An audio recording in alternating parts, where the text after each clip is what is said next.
نحمده ونصلي على رسوله الكريم اما بعد فاعوذ بالله من الشيطان الرجيم بسم الله الرحمن الرحيم رب اشرح لي صدري ويسر لي امري واحلل عقدة من لساني يفقهوا قولي۔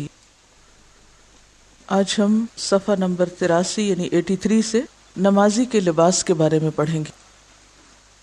قرآن پاک میں ایک آیت آتی ہے سورۃ الاعراف میں کہ خذوا زینتکم عند کل مسجد، ہر مسجد کے نزدیک یا ہر مسجد میں اپنی زینت کا اہتمام کرو، اور زینت سے مراد یہاں لباس ہے۔ گویا نماز کی درستگی کا انحصار جہاں پاکیزگی پر ہے، صفائی پر ہے، وضو پر ہے، وہیں اس کے ساتھ ساتھ درست نماز کے لیے درست لباس کا ہونا بھی بے حد ضروری ہے۔ اگر لباس مناسب نہ ہو، سطر کے تقاضے پورے نہ کرتا ہو تو نماز ضائع ہو جاتی ہے، کوشش رائے گاں جاتی ہے۔ تو اس لیے یہ بھی ایک بہت اہم باب ہے۔ اب یہاں پر چونکہ مرد اور عورت کا فرق بھی ہے، اس لیے کچھ چیزیں اس حوالے سے آپ کے سامنے آئیں گی، اور اسی طرح کچھ احادیث ایسی بھی آپ پڑھیں گے جن میں منیمم لباس کا ذکر ہوگا کہ جس میں ایک شخص کی نماز ہو سکتی ہے۔ پہلی حدیث ہے، رسول اللہ صلی اللہ علیہ وسلم نے فرمایا لا یصلی احدکم فی الثوب الواحد لیس علی عاتقیہ شیء، کوئی شخص کپڑے میں اس طرح نماز نہ پڑھے کہ اس کے کندھے ننگے ہوں۔ تو اس سے کیا پتہ چلتا ہے کہ مردوں کے لیے بھی نماز میں ڈریس یا لباس ایسا ہونا چاہیے کہ جس سے ان کے کندھے ڈھکے ہوئے ہوں۔ الگ سے کندھے پہ ڈالنا اوڑھنی کی طرح لازم نہیں ہے، اگر کرتا بھی ہے تو اس سے بھی بات بن جائے گی۔ سر کے ڈھکنے کا ذکر نہیں آیا، کندھوں کے ذکر آیا۔ اسی لیے بعض لوگ جب احرام پہنتے ہیں اور ایک کندھا کھلا رکھتے ہیں تو وہ یہ سمجھتے کہ شاید ہر حال میں اسی طرح ہی ہمیں رہنا ہے، اور وہ نماز میں بھی پھر اس کو نہیں ڈھانکتے۔ تو خواہ کوئی احرام پہنے ہوئے ہو یا اس کے بغیر، تو نماز میں دونوں کندھوں کا ڈھکا ہوا ہونا ضروری ہے، کیونکہ یہاں لفظ آ رہا ہے عاتقیہ، دونوں کندھے۔ جہاں تک سر کا تعلق ہے تو سر ڈھانکنا مستحب ہے، پسندیدہ ہے، لیکن اگر کوئی مرد سر نہ ڈھانکے اور نماز پڑھ لے تو ایسا نہیں کہ وہ کوئی غلط کام کر رہا ہے یا اس کی نماز ہوگی نہیں، نماز ہو جاتی ہے۔ سر کا ڈھانکنا شرائط میں سے نہیں ہے۔ حضرت عمر بن ابی سلمہ بیان کرتے ہیں کہ میں نے رسول اللہ صلی اللہ علیہ وسلم کو حضرت ام سلمہ رضی اللہ عنہا کے گھر میں ایک ہی کپڑے میں لپٹے ہوئے نماز پڑھتے دیکھا۔ عمر بن ابی سلمہ کون ہیں؟ آپ کے کیا لگتے ہیں؟ ربیب ہیں، حضرت ام سلمہ کے بیٹے ہیں جو پچھلے شوہر یعنی ابو سلمہ سے تھے۔ تو وہ اپنی والدہ کے گھر حضور صلی اللہ علیہ وسلم کو، جو اس وقت آپ کی اہلیہ تھی، نماز پڑھتے ہوئے دیکھتے ہیں کہ ایک ہی کپڑا ہے اوپر سے نیچے تک، کہ آپ نے اس کی دونوں طرفیں اپنے کندھوں پر رکھی ہوئی تھیں۔ صحابہ کرام نبی کریم صلی اللہ علیہ وسلم کے ساتھ نماز پڑھتے تھے، اور وہ اپنے تہبندوں کے چھوٹے ہونے کے سبب اپنی گردنوں پر باندھے ہوتے تھے، یعنی تہبند کا ایک حصہ اوپر سے بھی باندھ لیتے تھے۔ اور عورتوں سے کہہ دیا گیا تھا کہ جب تک مرد سیدھے ہو کر بیٹھ نہ جائیں اس وقت تک تم اپنے سر سجدے سے نہ اٹھانا، کیونکہ اس میں اہتمام تھا کہ کہیں جب وہ جھکے تو ان کی کوئی حصہ ایسا جو قابل ستر ہے وہ نظر نہ آئے۔ اب اس سے یہ بھی پتہ چلتا ہے کہ اس دور میں خواتین مسجد میں نماز پڑھتی تھیں، اور اس طرح پڑھتی تھی کہ مردوں اور عورتوں کے بیچ میں کوئی دیوار یا کپڑا یا ستر یا چیز نہیں ہوتی تھی۔ اسی لیے ان کو کہا جا رہا ہے نا کہ وہ بعد میں سر اٹھائیں، تاکہ پہلے مرد اٹھا چکیں۔ حضرت محمد بن المنکدر رحمۃ اللہ علیہ بیان کرتے ہیں کہ میں حضرت جابر بن عبداللہ کے پاس آیا تو وہ ایک کپڑے میں لپٹے ہوئے نماز پڑھ رہے تھے، اور ان کی چادر ایک طرف رکھی ہوئی تھی۔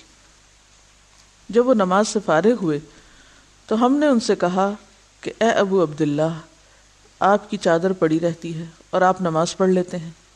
تو انہوں نے فرمایا ہاں، میں نے نبی کریم صلی اللہ علیہ وسلم کو اسی طرح نماز پڑھتے دیکھا ہے، اور میں نے یہ چاہا کہ ایسا ہی کروں تاکہ تمہارے جیسے جاہل مجھے اس طرح نماز پڑھتے ہوئے دیکھ لیں کہ اس طرح نماز ہو جاتی ہے۔ اس بات کو آپ سمجھنے کے لیے کہ کس طرح وہ ایک کپڑے میں پڑھتے تھے، آپ یوں سمجھے جیسے ساڑی ہوتی ہے نا، ایک ہی کپڑا ہوتا ہے نا ساڑی، کچھ حصہ نیچے کو ریپ کر لیتے ہیں اور کچھ پھر اوپر سے لپیٹ لیتے ہیں. تو وہ پہننے کا انداز ایسا ہوتا تھا کہ جس سے نیچے کا سطر بھی اور پھر کندھے بھی ڈھک جاتے تھے. اس بات کو اتنا واضح کرنے کی ضرورت کیوں تھی کہ کوئی بھی ایسا شخص جس کے پاس کم سے کم لباس بھی ہو تو وہ یہ نہ کہے کہ میں نماز نہیں پڑھ سکتا چونکہ میرے پاس تو لباس ہی نہیں ہے، اور کم لباس میں نماز ہی نہیں ہوتی. نہیں، نماز ہو جاتی ہے اگر آپ سطر کی ان حدود کو پورا کر دیں، ان حصوں کو ڈھانک لیں جن کا ڈھانکنا ضروری ہے، چاہے وہ ایک کپڑا ہو یا 2 ہو یا 3 ہو. رسول اللہ صلی اللہ علیہ وسلم نے نماز میں منہ ڈھانپنے اور صدل کرنے سے منع فرمایا ہے. اس کتاب کے اوپر جنہوں نے احادیث کی تخریج کی ہے وہ حاشیے میں لکھتے ہیں، اگر آپ نمبر 2 کو نیچے دیکھیں، اس حدیث کو کہ منہ نہ ڈھانکا جائے اور صدل نہ کیا جائے، اسے امام حاکم اور حافظ ذہبی نے صحیح کہا ہے. میرے علم میں اس حدیث کی 2 ہی سندیں ہیں. ایک سند حسن بن ذکوان کی تدلیس کی وجہ سے ضعیف ہے اور دوسری اصل بن سفیان ضعیف راوی ہیں. اس سے پتہ کیا چلتا ہے کہ اگرچہ روایت موجود ہے مگر ضعیف ہے. اس حدیث میں منہ ڈھانپنے سے روکا گیا ہے، لیکن بعض جگہیں ایسی ہوتی ہیں جہاں پر سخت لو پڑ رہی ہوتی، یا خواتین ہیں جو نقاب اوڑے ہوئے ہیں، یا پھر سخت سردی کا موسم ہے کہ جس میں آپ کو جسم کے ساتھ منہ بھی ڈھانکنا ہے، تو کیا ایسے میں پھر نماز نہیں ہوگی؟ کیا ہوگا؟ تو اس میں یہ ہے کہ یہ روایت ضعیف ہے. نماز ہو جاتی ہے اگر منہ ڈھکا ہوا ہو. عام حالات میں، نارمل حالات میں انسان کو اس طرح نہیں کرنا چاہیے، لیکن اگر ضرورت ہو تو ایسا کیا جا سکتا ہے. کیونکہ جن ملکوں میں بہت سخت سردی ہوتی ہے وہاں پر آپ ناک ننگا نہیں رکھ سکتے، ورنہ ناک ٹوٹ کے گر جائے گا، وہ بھی فریز ہو جائے گا. تو کہنے کا مطلب یہ ہے کہ دین میں بہت وسعت ہے. صدل کیا ہوتا ہے؟ کسی چادر یا کپڑے کو اس طرح اوڑھنا کہ دونوں طرف سے آگے کو لٹکا لیا جائے بغیر اس کے کہ اس کی ایک بل دیا جائے یا اس کو آگے سے باندھا جائے، یعنی کھلا چھوڑ دیا جائے. تو ویسے جیسے آپ دوپٹہ اوڑھیں اور اس کے دونوں کنارے اگلی طرف کو کھلے چھوڑ دیں، جیسے اسکارف بھی ہے بالکل ہی کھلا چھوڑ دیں آپ، یعنی اوپر سے نیچے. اس سے کیوں روکا گیا ہے؟ کیونکہ اس سے نماز کے خشوع پہ فرق پڑتا ہے. جب آپ رکوع کرتے ہیں وہ آگے لٹک جائے گا، پھر جب آپ اٹھیں گے اور سجدے میں جائیں گے اور ہو سکتا ہے آپ کے گھٹنوں کے نیچے وہ آ جائے، جب دوبارہ آپ اٹھیں تو ان کو نکالتے نکالتے آپ کی نماز میں اتنی حرکت ہو جائے کہ آپ کا سارا خشوع ختم ہو کر رہ جائے. تو مراد اس سے یہ ہے کہ ایسا لباس نہیں پہننا چاہیے کہ جس کے پہننے سے انسان کی نماز کی ادائیگی میں کسی قسم کا کوئی خلل آئے. رسول اللہ صلی اللہ علیہ وسلم کے ساتھ عورتیں نماز فجر ادا کرتی تو وہ اپنی چادروں میں لپٹی ہوئی ہوا کرتی تھی. اس سے پتہ چلتا ہے کہ عورت کو چادر میں لپٹ کر نماز پڑھنا چاہیے. رسول اللہ صلی اللہ علیہ وسلم نے فرمایا، بالغہ عورت کی نماز اوڑھنے کے بغیر نہیں ہوتی. تو اس سے یہ پتہ چلتا ہے کہ عورت کو نیچے والے ڈریس کے علاوہ جیسے لمبا قمیض پہنی ہوئی ہے یا کیپ رکھی ہوئی ہے تو صرف وہ کافی نہیں، عورت کے لیے اوڑھنی ضروری، یعنی دوپٹہ ضروری ہے، خواہ وہ اسکارف کی قسم کا ہو یا پھر سیدھا لمبا دوپٹہ ہو یا چادر ہو، تو یہ لازم ہے. بعض لوگ یہ کہتے ہیں نا کہ اگر ہم نے کوٹ پہنا ہوا ہے اور اوپر سے کیپ پہن لیں اور ہمارا سر ڈھک جائے تو یہ کافی ہے. یا بعض لوگ اسکارف اس طرح اوڑھتے ہیں کہ وہ سارے کا سارا کوٹ کے اندر ڈال لیتے ہیں اور اوپر سے کوئی چیز لپٹی بھی نہیں آتی، تو یہ درست نہیں. یعنی عورت کی نماز کے لیے کیا ضروری ہے کہ دوپٹہ یا اسکارف یا چادر وٹ ایور اوپر سے اس طرح بکل اس کی ماری جائے اور اس میں نماز پڑھی جائے. یعنی یہ واضح حدیث ہے کہ عورت کی نماز اوڑھنے کے بغیر نہیں ہوتی، دوپٹے کے بغیر نہیں ہوتی. حضرت ام سلمہ رضی اللہ عنہا فرماتی ہیں، عورت اوڑھنی اور ایسے لمبے کرتے میں نماز پڑھے جس میں اس کے قدم بھی چھپ جائیں، یعنی نیچے تک آنا چاہیے، ٹخنے وغیرہ ڈھکے ہوئے ہونے چاہیے.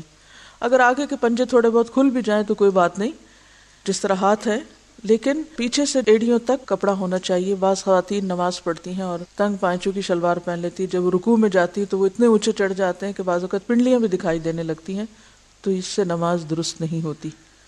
یعنی ایسا کپڑا پہننا چاہیے کہ جو پاؤں تک جائے.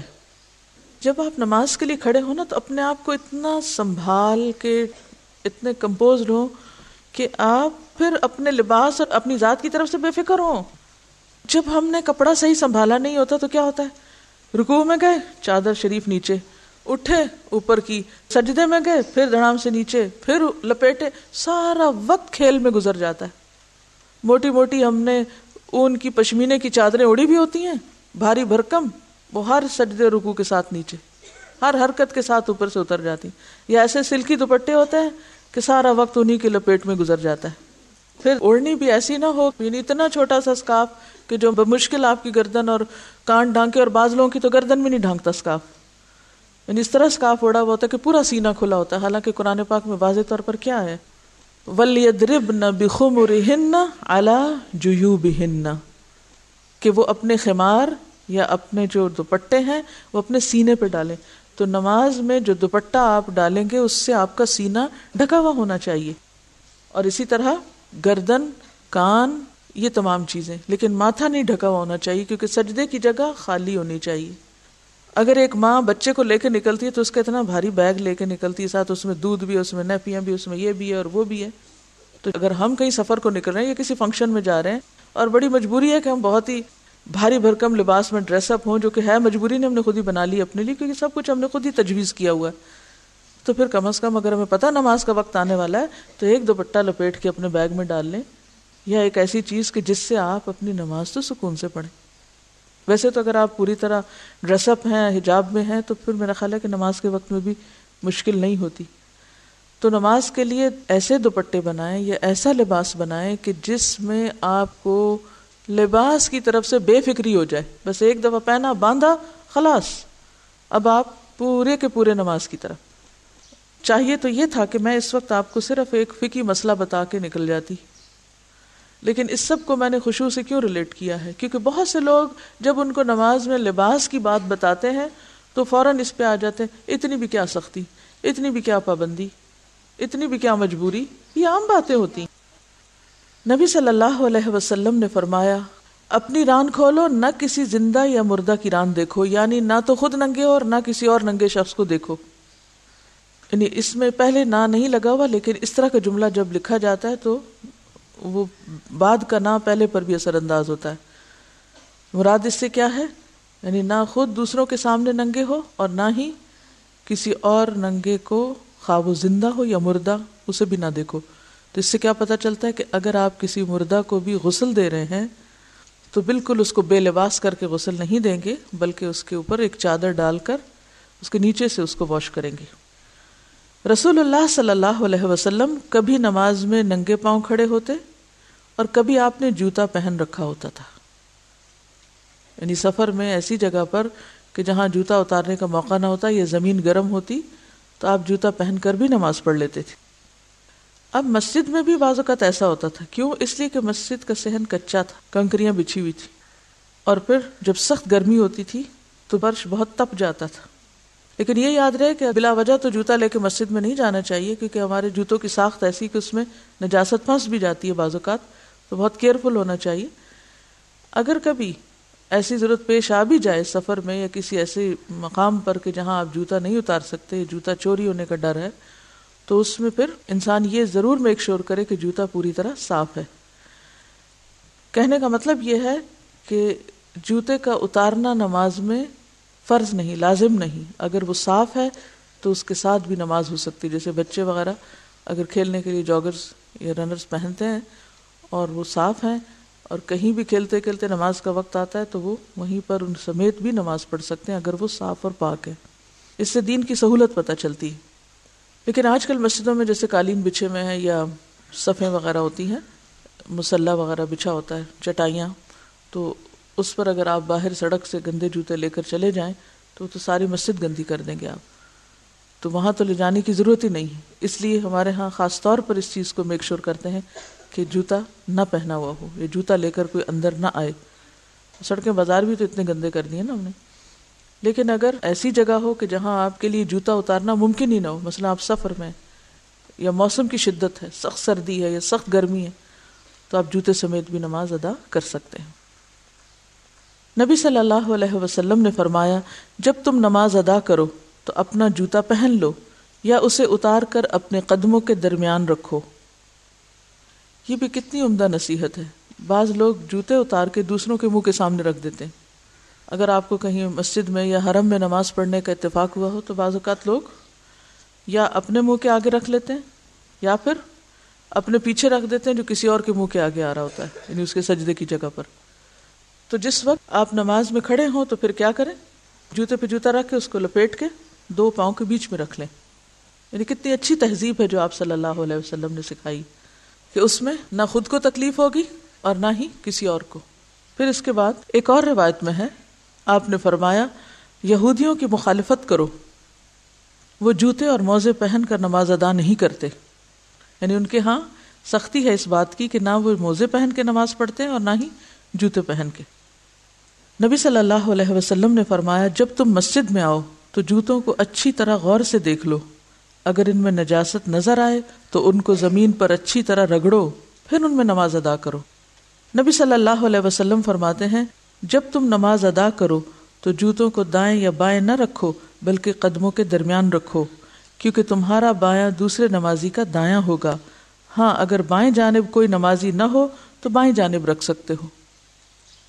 تو اس سے کیا پتہ چلتا ہے کہ خاص طور پر اگر صف میں آپ نماز پڑھ رہے ہیں تو اس میں اگر آپ بیچ میں جوتا رکھتے ہیں تو ایک تو صف ٹوٹے گی، گیپس آ جائیں گے. دوسرے یہ ہے کہ جوتے کو اپنے دائیں طرف مت رکھو، بائیں طرف رکھو. ہاں اگر صف کا اینڈ ہو رہا ہے اور بائیں جانب کوئی بھی نہیں تو پھر کیا کرو، وہاں رکھ سکتے ہو، سامنے یا پیچھے رکھنے کی بجائے. یا پھر اگر بیچ میں نہ رکھنا چاہیں تو بائیں طرف اگر کوئی نہ ہو تو پھر آپ بائیں طرف رکھیں. اس سے آپ دیکھیں کہ آپ صلی اللہ علیہ وسلم نے کتنی باریکی کے ساتھ کتنی تدبیر سکھائی ہے مختلف کاموں کے کرنے کی، کتنے خوبصورت انداز سکھائے. یہ باتیں پتہ تھیں آپ کو پہلے؟ نہیں، عموماً نہ پتہ ہوتی ہیں، نہ ہم عمل کرتے ہیں، نہ ہی سیکھتے ہیں، نہ ہی سکھاتے ہیں. اسی لیے ہماری زندگی بس ایک ہیزرڈ قسم کی بے انتظام زندگی ہے. بس جو کام جیسے آیا، جیسے دل کیا ویسے کر لیا، جو خود کو سہولت ہوئی وہ کر لیا، جو من مانی ہوئی، مرضی ہوئی وہ کر لیا. یہ نہ دیکھا کہ دوسرے کو اس سے یا اوور آل ایک ماحول پر اس سے کیا فرق پڑتا ہے. حضرت عبداللہ بن عباس رضی اللہ عنہ نے عبداللہ بن حارث کو دیکھا کہ وہ پیچھے سے بالوں کا جوڑا باندھ کر نماز پڑھ رہے تھے. آج بھی اور اس زمانے میں بھی لوگ بعض اوقات تھوڑے لمبے بال رکھ لیتے تھے. تو انہوں نے کیا کیا، نماز میں بالوں کو اکٹھا کر کے جیسے پونی ٹیل وغیرہ ہوتی ہے اس طرح، یا ان کو اوپر کر کے باندھ لیا. عبداللہ بن عباس اٹھے اور ان کے جوڑے کو کھول دیا. جب ابن حارث نماز سے فارغ ہوئے ابن عباس کی طرف متوجہ ہوئے اور کہنے لگے میرے سر سے تمہیں کیا سروکار تھا، تم نے مجھے کیوں ڈسٹرب کیا؟ ابن عباس نے کہا میں نے رسول اللہ صلی اللہ علیہ وسلم کو یہ فرماتے ہوئے سنا ہے بے شک اس طرح کے آدمی کی مثال اس شخص کی سی ہے جو مشقیں بندھی ہوئی حالت میں نماز ادا کرے، یعنی اس کو بیڑیوں میں جکڑا ہوا. جوڑا ایسا ہے کہ ایک ہے بال کھلے جس میں آپ ریلیکس ہیں، اور جو ہی آپ نے بال اس طرح باندھے کہ وہ ٹائٹ ہو گئے کہ جس سے آپ کی توجہ جو ہے وہ اس طرف جا رہی ہے، یا پھر یہ کہ وہ اونچے ہو گئے کہ جس سے آپ کا جو پیچھے سے بال ابھر کے دوسرا سر نظر آ رہا ہے، تو اس سے منع کیا گیا ہے. تو اس سے یہ پتہ چلتا ہے کہ نماز میں انسان بالکل ریلیکس رہے، بالکل یکسو رہے، کیونکہ اگر انسان اس وقت کسی بھی چیز میں بندھا ہوا اپنے آپ کو فیل کرتا ہے، اور اس سے صرف جوڑا ہی نہیں بلکہ ٹائٹ لباس یا اس طرح کا لباس کہ جس میں انسان خود کو قید محسوس کرے اور پورا خشوع نہ آ سکے، تو وہ نماز کی خشوع میں رکاوٹ بنتا ہے. اور اگر خشوع نہیں تو نماز ہی کیا. حضرت عائشہ رضی اللہ عنہا سے روایت ہے کہ رسول اللہ صلی اللہ علیہ وسلم نے ایک دھاری دار چادر میں نماز پڑھی، پھر فرمایا میری اس چادر کو ابو جہیم کے پاس لے جاؤ اور اس کی چادر میرے پاس لے آؤ. کیوں؟ اس لیے کہ اس چادر کی دھاریوں نے مجھے نماز میں خشوع سے غافل کر دیا ہے. اب آپ دیکھیں کہ ہماری نمازوں میں کیسے کیسے پھول بوٹے حائل ہوتے ہیں، لیکن ہم نے کبھی فکر نہیں کی. تو اس سے کیا پتہ چلتا ہے کہ دیوار پہ کوئی ایسی چیزیں لگی ہوئی ہیں، یا پھر جائے نماز پر بہت سی دھاریاں اور رنگ برنگ کے ڈیزائن بنے ہوئے ہیں جو مختلف شکلوں میں نظر آتے رہتے ہیں نماز میں کھڑے ہو کے. کبھی وہ کسی کی شکل بن جاتی ہے، کبھی کوئی ڈیزائن بن جاتا ہے. تو ایسی چیزوں پر نماز پڑھنے سے اجتناب کرنا چاہیے. اب ہم یہ تو نہیں کہہ سکتے کہ اسے اس کی نماز ہی نہیں ہوئی، لیکن یقینی طور پر اس کو خشوع کا درجہ حاصل نہیں ہوا. اسی طرح صحابہ کرام رسول اللہ صلی اللہ علیہ وسلم کے پیچھے نماز پڑھتے ہوئے گرمی کی شدت سے سجدے کی جگہ کپڑے کا کنارہ بچھا لیتے تھے. یعنی زمین پر کچھ بھی نہیں ہوتا تھا، وہ جب نیچے آتے سجدہ کرتے تو اپنے ہی لباس کا ایک حصہ سجدے کی جگہ پر رکھ لیتے تھے اور اس پہ سجدہ کر لیتے. یہ ایسے ہی ہے جیسے مثلاً آپ کسی ایسے کارپٹ پہ نماز پڑھیں جو انتہائی گندا ہے. کئی دفعہ ایسا اتفاق ہو جاتا ہے نا, آپ کسی شادی میں جاتے ہیں تو شادی کے موقع پر تو لوگ کھانا خود بھی کھاتے ہیں, پلیٹوں میں بھی چھوڑتے ہیں اور کارپٹ کو بھی کھلاتے ہیں, پھر بہرحال باقی لوگ اس کو صاف تو کر دیتے ہیں. لیکن اگر کبھی کسی ایسے موقع پر آپ کو نماز پڑھنی پڑے تو سجدے میں خشوع نہیں آتا, کیونکہ اندر سے ایسی اسمیل اور ایسا گھٹن محسوس ہوتی ہے کہ انسان ٹکا نہیں سکتا سر. ایسے میں کوئی جائے نماز نہیں. تو کیا کریں آپ, مثلا اگر آپ اسکارف اوڑے ہوئے ہیں یا آپ دوپٹہ اوڑے ہوئے ہیں تو نیچے جا کر اپنے ہی دوپٹے کو کارپٹ پہ بچھا کے اسی کے اوپر سجدہ کر لیں, تو اس سے آپ کی نماز بہتر ہوگی, اس میں خشوع آئے گا. جہاں تک ان سارے احکام کا تعلق ہے, اس میں دو بڑی باتیں سمجھ آتی ہیں. یعنی لباس کے سارے چیپٹر کو پڑھنے کے بعد دو چیزیں سمجھ میں آتی ہیں. ایک تو یہ کہ انسان جب اللہ کے حضور حاضر ہوتا ہے یا نماز پڑھتا ہے تو وہ ایسے ہی ہے جیسے کسی بادشاہ کے دربار میں جاتا ہے. جب آپ کسی بڑے سے ملنے کے لیے جاتے ہیں, اس کی ملاقات کے لیے, تو آپ کیا کرتے ہیں؟ صاف ستھرے ہو کر جاتے ہیں نا, سج بن کے جاتے ہیں, کپڑے پہن کے جاتے ہیں, فارمل ڈریس میں جاتے ہیں نا. آپ نے دیکھا ہوگا کہ بعض گیدرنگز ایسی ہوتی ہیں کہ جن میں انویٹیشن کے پیچھے ڈریس کوڈ لکھا ہوتا ہے, حالانکہ وہ انسانوں کی قائم کردہ مجلس ہے. تو اگر ان میں ڈریس کوڈ کا اہتمام ضروری ہے تو خالق کائنات اور بادشاہ کائنات کی مجلس میں ڈریس کوڈ کا اہتمام کیوں ضروری نہ ہو؟ اسی لیے جو پہلی آیت میں نے آپ کو سنائی تھی اس میں کیا تھا؟ خذوا زینتکم عند کل مسجد, کہ نماز میں زینت کا اہتمام کرو. اور زینت سے مراد یہاں صاف ستھرا لباس ہے, ستر والا لباس ہے, کیونکہ لباس بہرحال انسان کی شخصیت پر اثر انداز ہوتا ہے. اس کے صرف ظاہر پر نہیں, اس کے باطن پر بھی اثر انداز ہوتا ہے. آپ جس طرح کا لباس پہنتے ہیں آپ کے دل کی کیفیت ویسی ہی ہو جاتی. کبھی محسوس کیا آپ؟ اگر آپ ہاف سلیوز پہنے ہوئے ہوں تو آپ کی فیلنگ اور ہوگی, آپ ٹائٹ ڈریس پہنے ہوئے ہوں تو آپ اور طرح چلیں گے, اور طرح سوچیں گے. اور اگر آپ ڈھیلا ڈھالا کیجول لباس پہنے ہوئے تو اور طرح. رات کو اگر آپ سونے کا لباس پہنے ہوئے تو آپ کی سوچ اور آپ کی کیفیت اور ہوگی. اور اگر آپ کہیں گھر سے باہر ہیں اور باحجاب ڈریس میں ہیں تو آپ کی فیلنگ ہی اور ہو جائے گی. تو یہ ایک مانی ہوئی بات ہے کہ انسان کے جسم کے اوپر جو کچھ ہے وہ صرف اوپر نہیں رہتا بلکہ اس کے اندر تک اثر انداز ہوتا ہے. تو نماز میں چونکہ خشوع شرط ہے, قد افلح المؤمنون الذین هم فی صلاتهم خاشعون, لہذا ہر وہ کام ہمیں کرنے کی ضرورت ہے جس سے نماز میں خشوع آئے, جس کے لیے نمبر 1 طہارت کی ضرورت ہوتی ہے, نجاست سے پاک ہونا ضروری ہوتا ہے. نمبر 2 باوضو ہونا ضروری ہوتا ہے. نمبر 3 پھر صحیح لباس میں ہونا ضروری ہوتا ہے. تو لباس کا ایک مقصد جہاں خالق کائنات کے سامنے زیب و زینت میں جانا ہے, اللہ کی ملاقات کے وقت ایک اچھی حالت میں ہونا ہے اور ایک فارمل ڈریس کوڈ کے ساتھ ہونا ہے, وہاں دوسری طرف نماز کی خشوع و خضوع کا اہتمام بھی ضروری ہے. اور اس لباس کا مقصود یہ بھی ہے کہ نماز میں خشوع آئے اور دھیان اللہ ہی کی طرف رہے. اس لیے لباس میں بھی ہر وہ چیز منع کر دی گئی جو کسی بھی طرح خشوع پر اثر انداز ہو. آپ دیکھیے کہ نماز میں جو التفات قلبی ہے اس سے منع کیا گیا ہے. التفات کا کیا معنی ہوتا ہے؟ ملتفت ہونا. اس نے میری طرف کوئی التفات نہ کیا. التفات کیا ہے؟ توجہ کرنا, مائل ہونا.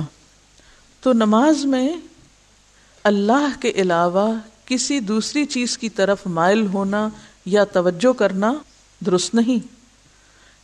دائیں یا بائیں جھانکنے سے منع کیا گیا ہے. یہ 2 طرح کا ہوتا ہے التفات. نمبر 1 التفات قلب اور نمبر 2 التفات بصر. التفات قلب کا کیا مطلب ہوتا ہے؟ اللہ کی طرف سے دل ہٹا کر غیر اللہ کی طرف لگانا.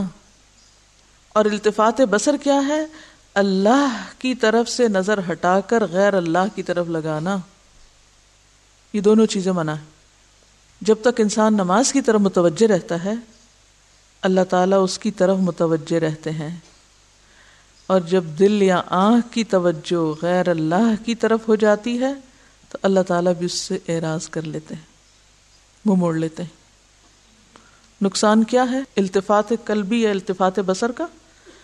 کہ جب تک آپ کا دھیان اللہ کی طرف ہے، آپ کے دل میں اللہ کی یاد ہے، آپ کی نگاہ ایک خاص مقام پہ ٹکی ہوئی ہے اور ادھر ادھر نہیں دیکھ رہے، تو آپ پر اللہ کی رحمت ہے. اور اگر آپ نے منہ موڑ لیا تو اللہ تعالیٰ بھی منہ موڑ لے گا. رسول اللہ صلی اللہ علیہ وسلم نے فرمایا، مسند احمد، ابو داؤد اور نسائی کی روایت ہے، نمازی جب تک نماز میں ادھر ادھر نہ جھانکے تو اللہ تعالیٰ اس کی طرف متوجہ رہتے ہیں، مگر جب اللہ تعالیٰ سے دھیان ہٹا لیتا ہے تو اللہ تعالیٰ بھی توجہ پھیر لیتے ہیں. کبھی محسوس کیا آپ نے یہ بات؟ جانتے نہیں، محسوس کہاں سے کریں گے کہ ہمارے ادھر ادھر دھیان کرنے سے ہم پہ کیا نقصان ہے. بعض لوگ ہیں بیچ گھر کے کھڑے ہو جاتے ہیں، جو آتا جاتا ہے گزرتا ہے، جو کوئی کام ہوتا ہے ادھر ادھر بھی دیکھتے جاتے ہیں، نماز بھی پڑھتے جاتے ہیں، پورا دھیان رکھتے ہیں ہر چیز کی طرف، کس کی آواز آ رہی ہے، کون آیا، کون گیا، بیل تو نہیں بجی، دروازہ تو نہیں کھٹکا. یہ التفات قلب بھی ہے اور بعضوں کا ساتھ التفات بصر بھی، انتہائی ناپسندیدہ. آپ رکھیے اپنے آپ کو، اگر آپ سے کوئی بات کر رہا ہو، آپ سے کوئی ملاقات کرنے آئے، بعضوں کا تو ہوتا ہے نا کوئی آپ سے ملنے آیا ہے، ہم اللہ کی ملاقات کو جاتے ہیں نماز میں، آپ سے کوئی ملنے آیا ہے، آپ اس سے بات کر رہے ہیں، آپ اس کی طرف متوجہ، آپ سارے کام کاج چھوڑ کے اس کے پاس بیٹھے ہیں، اور وہ کبھی دیکھنے لگتا ہے کہ آپ نے گھر میں کیسے پردے لگا رکھے ہیں، آپ نے کپڑے کیسے پہنے ہوئے ہیں، ادھر سے ادھر، نیچے سے اوپر، دائیں سے بائیں. کیسا لگے گا آپ کو؟ دل چاہے گا اٹھ کے ہی چلے جائیں، یہ مجھ سے ملنے آیا یا میرے گھر سے ملنے آیا. لیکن یہ کہ آج کل لوگوں کو یہ برا نہیں لگتا، اس لیے کہ لوگ اپنے گھر آنے پہ اتنا اصرار کرتے ہیں. میرے ساتھ اکثر ایسے تو لوگ کہتے ہیں ہمارے گھر ہے، میں کہتی ہوں بھی آپ سے ملنا تھا، آپ سے مل لیا. گھر کس لیے آؤں؟ اس لیے کہ ہم نے اتنے اچھے ڈرائنگ روم سجائے ہوئے ہوتے ہیں. یعنی میں کسی کی نیت پہ شک نہیں کرتی، کوئی اور نیت بھی ہوگی، لیکن بعض اوقات یہ ہوتا ہے کہ اتنا کچھ ہم نے سجا رکھا ہوتا ہے کہ ہم اپریسیشن چاہتے کوئی آئے اور وہ نمائش دیکھے. اچھا پھر اس کے لیے کیا کرتے ہیں؟ لا کے بٹھا کے چھوڑ کے چلے جاتے ہیں. آپ نظارہ کرو، اور کچھ نہیں تو یہ البم رکھے ہوئے، ان کو کھول کے دیکھو، ہمارے زیور دیکھو، جیولری دیکھو، کپڑے دیکھو. کیا زندگی ہو چکی، کن چیزوں میں الجھ گئے، کہاں اٹک گئے ہیں، کن چیزوں کو خدا بنا لیا، کن چیزوں کو پوج رہے ہیں. اصل چیز تو انسان ہے، اور انسان کی محبت اور انسان کی ملاقات تو کہیں بھی ہو سکتی. اس کے لیے ضروری نہیں ہوتا کہ کوئی آپ سے محبت کا اظہار جب ہی کرے گا جب وہ آپ کے گھر آئے گا. تو اسی طرح اللہ سے جو ملاقات ہے نماز کی شکل میں، اس میں باقی سب چیزیں پیچھے چلی جائیں. نماز میں کھڑے ہونے کی جگہ، پوزیشن، لباس، ہر چیز ایسی ہونی چاہیے کہ جس سے خشوع میں مدد ملے. کیونکہ اگر آپ نے اللہ کی طرف توجہ نہ کی تو وہ بھی آپ سے توجہ پھیر لے گا.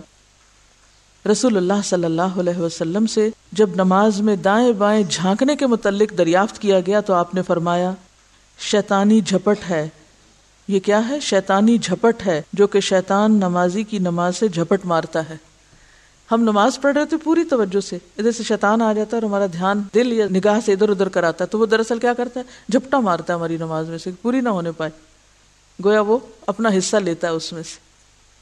ایک حدیث میں آتا ہے، یقول اللہ تعالی الی خیر منی، الی خیر منی، اللہ تعالیٰ فرماتے ہیں کیا مجھ سے بہتر کسی اور ہستی کی طرف جھانکتا ہے؟ کیا مجھ سے بھی اچھی کوئی چیز ہے؟ مجھ سے بہتر تجھے کچھ نظر آ گیا کہ ادھر دیکھتا ہے؟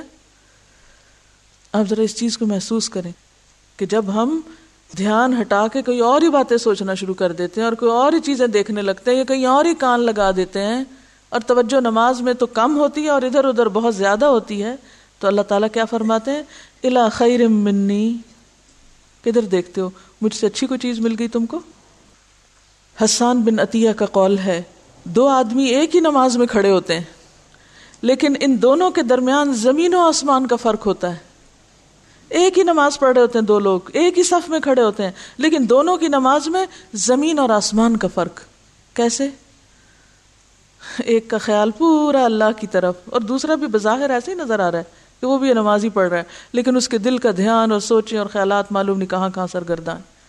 لہٰذا ایک وہ اوپر جا ملاقات کرتا ہے اپنے رب سے، اور ایک وہیں بھٹکتا پھرتا ہے. نماز کی تو اصل حقیقت ہی یہی ہے کہ انسان اللہ سے ملاقات کرے، اللہ سے ملنے جائے، اور ایسی نماز انسان کے گناہوں کا کفارہ بنتی. اور ایسا ہی شخص جب نماز سے فارغ ہوتا ہے تو اس کے دل کا حال کیا ہوتا ہے؟ کیا حال ہوتا ہے جب آپ اچھی سی نماز پڑھ کے اٹھیں؟ ایسا لگتا ہے ایک بوجھ ہٹ گیا، خوش ہو کر آپ نکلتے ہیں اس سے. اگلی نماز کا انتظار کرتے ہیں، کیونکہ آپ کو خوشی ملی نا، کیونکہ جس چیز کو آپ انجوائے کرتے ہیں اسے آپ بار بار کرنا چاہتے ہیں. لیکن چونکہ ایک نماز ہی ٹھیک نہیں پڑھتے لہٰذا اس میں ہی مزہ نہیں آتا، تو اگلی کہاں سے پڑھنے کو دل چاہے گا. تو وہ کیسی نماز ہوتی ہے جسے آنکھوں کی ٹھنڈک کہا جاتا ہے، جسے دل کا سکون کہا جاتا ہے، جو روح کی تسکین کا سبب بنتی ہے، جو دنیا میں ہی اس کو ایک جنت کا مزہ چکھا دیتی ہے، جیسے وہ جنت سے ہو کے آ رہا ہے. ایسی خوشی اس کے دل کو دیتی، اور جسم بھی اور دل اور روح ہلکا پھلکا ہو جاتا ہے. جیسے کہ آپ صلی اللہ علیہ وسلم فرماتے ہیں کہ نصلی فنستریح بصلاتنا، ہم نماز پڑھیں کہ ہم نماز سے راحت پائیں، آرام پائیں. آپ کیا فرماتے تھے حضرت بلال کو؟ یا بلال اقم الصلاۃ ارحنا بہا، بلال نماز قائم کرو، یعنی اذان دو تاکہ ہم نماز پڑھیں اور ہمارا دل اس سے خوش ہو جائے، ہمیں راحت پہنچے. یہ دنیا کی مصیبتوں نے ہمیں گھیرے میں ڈالا ہوا ہے، ہم ان سب سے نکل کر اپنے رب سے ملنے جائیں، ارحنا بہا، راحت پائیں. ایک اور جگہ پر آپ نے فرمایا جعلت قرۃ عینی فی الصلاۃ، میری آنکھوں کی ٹھنڈک کس میں رکھ دی گئی؟ نماز میں. اور جو شخص اچھی نماز پڑھتا ہے تو اس شخص کو ایک راحت اور سکون اور خوشی خود کو ملتی تو ہے، اس کے ساتھ نماز بھی اس کے لیے دعا کرتی ہے. اور جو شخص نماز کو بگاڑتا ہے نماز اس کے لیے بد دعا کرتی ہے. کہتے ہیں نا نماز نور ہے یا برہان ہے. تو بات یہ ہے کہ نماز اٹھتی ہے نا، جب نیک عمل اٹھتا ہے، جب آپ نماز پڑھتے ہیں تو وہ اوپر اٹھا لیا جاتا ہے، اور وہ اس حال میں اٹھتی ہے کہ وہ نمازی کو دعائیں دے رہی ہوتی ہے. کیا دعا دیتی ہے؟ حفظک اللہ کما حفظتنی، اللہ تیری حفاظت کرے جیسا کہ تو نے میری حفاظت کی. اللہ تیری حفاظت کرے، نماز کی دعا لیتا ہے انسان جیسے تو نے میری حفاظت کی. لیکن جو شخص نماز میں خشوع و خضوع نہیں کرتا تو وہ اس کو ضائع کر دیتا ہے. اور حدیث میں آتا ہے کہ وہ پرانے کپڑے کی طرح لپیٹ کر نمازی کے منہ پہ ماری جاتی ہے. وہ کہتی ہے ضیعک اللہ کما ضیعتنی، اللہ تجھے ضائع کرے، اللہ تجھے برباد کرے جیسے تو نے مجھے برباد کیا. رسول اللہ صلی اللہ علیہ وسلم نے فرمایا کوئی مومن پوری طرح وضو کر کے نماز کے لیے وقت پر اٹھ کر اسے ادا کرے، اسے بے وقت نہ کرے، نہ اس کے رکوع اور سجود اور باقی ارکان میں کسی قسم کا نقص آنے دے، تو وہ سفید اور نور سے چمکتی ہوئی اللہ عز و جل کی طرف اٹھائی جاتی ہے، جس کی روشنی سے مشرق و مغرب چمک اٹھتے ہیں، حتیٰ کہ چڑھتے چڑھتے اللہ تعالیٰ کے پاس پہنچ جاتی ہے. لیکن جو نماز کے لیے اٹھے نہ پورا وضو کرے، نہ وقت پہ ادا کرے، چوروں کی طرح اس کے رکوع، سجدے اور دیگر ارکان کی چوری کرے، یعنی جلدی جلدی بس ٹوکرے مارے، تو سیاہ و کالی ہو جاتی ہے اور اس کے سر سے بھی اوپر نہیں جاتی. اسے بد دعا دیتی ہے کہ خدا تجھے اسی طرح ضائع اور برباد کرے جس طرح تو نے مجھے ضائع اور برباد کیا. اس لیے کس قدر ضروری ہے کہ ہم سارے کاموں میں سے سب سے پہلے اپنی نمازوں کی طرف توجہ فرمائیں، ان کی حفاظت کریں. اور یہ جتنے مسئلے مسائل بتائے جا رہے ہیں یہ اس لیے نہیں کہ یہ کہا جائے کہ اتنی بھی کیا ریجیڈیٹی کہ اگر دوپٹہ آگے پیچھے ہو گیا، اگر کپڑا باریک ہو گیا تو کیا فرق پڑتا ہے. نہیں، یہ سب کچھ نماز کی حفاظت کے لیے ہے، نماز کو صحیح معنوں میں ادا کرنے کے لیے ہے. وآخر دعوانا ان الحمد للہ رب العالمین. سبحانک اللہم وبحمدک نشہد ان لا الہ الا انت نستغفرک ونتوب الیک.